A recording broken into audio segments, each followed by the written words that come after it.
अजीज नाजरीन, आपका खादिम एक बार फिर से आपका खैर मकदम करता है आपके इस दिलपजीर प्रोग्राम में जिसका नाम है नूर हक। और आज हम खुदावंद के कलाम की मुसाफरत पर एक बार फिर से आपको लिए जानना चाहते हैं और चाहते हैं कि आप मेरे साथ में मिल करके खुरूज उसके 4 बाब की 10वीं आयत पर मुताला करेंगे।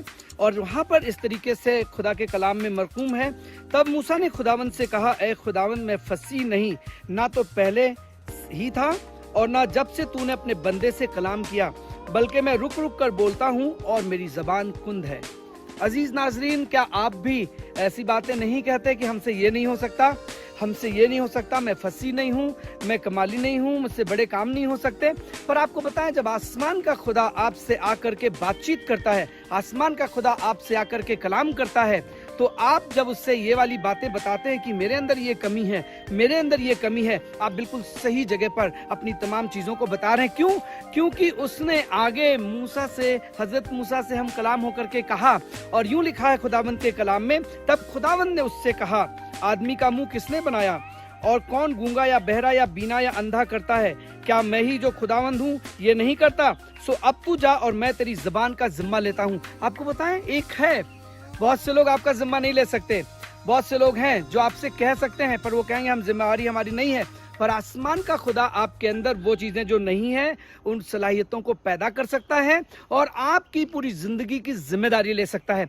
जब यहाँ पर खुदावंद बात कर रहे हैं मूसा से, तो क्या बात कर रहे हैं? वो ये कह रहे हैं, मैं तुम्हारी जबान का जिम्मा ले रहा हूँ। तुम फसी नहीं हो, कोई बात नहीं, तुम कमालियत नहीं रखते, कोई बात नहीं, तुम सादिक हो, बहुत अच्छी बात है, पर तुम हो सकता है कि परफेक्ट ना हो, तुम्हारे अंदर कमालियत ना हो, कोई बात नहीं, पर खुदावंद कह रहा कि मैं बनाता हूँ। आपको बताएं, आपको वो बनाने की ताकत रखता है, आपको वो संवारने की ताकत रखता है, आपको वो बदलने की ताकत रखता है, और आपके अंदर वो तमाम उन चीजों को जो आप महसूस करते हैं कि नहीं है, उनको पैदा करने की कमालियत रखता है, पैदा करने की सलाहियत रखता है। और इसलिए जब खुदावंद हम कलाम हुए मूसा से तो कहने लगे कौन बनाता है, और मूसा बता रहे मुझे नहीं आता। अच्छी बात है, आप वहां पर जाकर के बताएं कि आपको ये नहीं आता, आप ये नहीं कर सकते, आपसे ये नहीं हो सकता है, तो वो सब कुछ करने के लिए आपको बना देगा।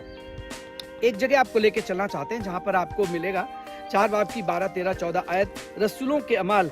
और यहाँ पर लिखा है खुदावंद के कलाम में कि हजरत पतरस जो हैं वो लोगों से हम कलाम हो रहे हैं और उन्होंने एक बहुत बड़ा मौजज़ा किया है। और जब लोग उनके बाबत बात करने लगे, लोग सोचने लगे कि इतना ये ऐसा नावाकिफ इंसान इतने बड़े काम कैसे कर सकता है, तो वहां पर लिखा हुआ है, और किसी दूसरे के वसीले से नजात नहीं, क्योंकि आसमान के तले आदमियों का को दूसरा कोई नाम नहीं बख्शा गया जिसके वसीले से हम नजात पा सके।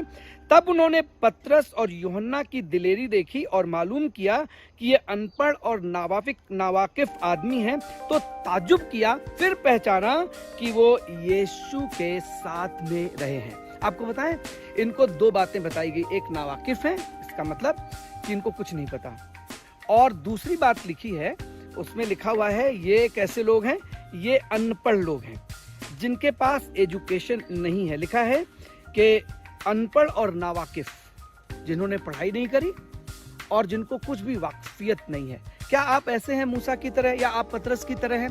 पर आपको बताएं, आसमान का खुदा आपको बनाने की तौफीक रखता है, तकवीयत रखता है, और जो चीजें नहीं हैं वो पैदा कर देता है। हजरत पौलुस कहते हैं रोमियो में कि जो बातें हैं ही नहीं उनको वो नाम लेकर के बुलाता है और वो हो जाती हैं। पर ये होंगी कैसे? ये कैसे आपके वजूद में आएंगी? ये कैसे आपकी जिंदगी से ज़हूर में आएंगी? ये तब होंगी जब आप खुदावंद से बातें करेंगे। लिखा है मूसा खुदावंद से बातें कर रहे थे और अपने बनाने वाले से कह रहे थे कि मुझ में ये कमी है। अगर आप भी बेहतर होना चाहते हैं तो दुनिया में जाकर के ना बताइए कि मुझ में ये कमी है, उसके पास जाकर के बताइए कि मुझ में ये कमी है, और वो उस कमी को दूर कर देगा।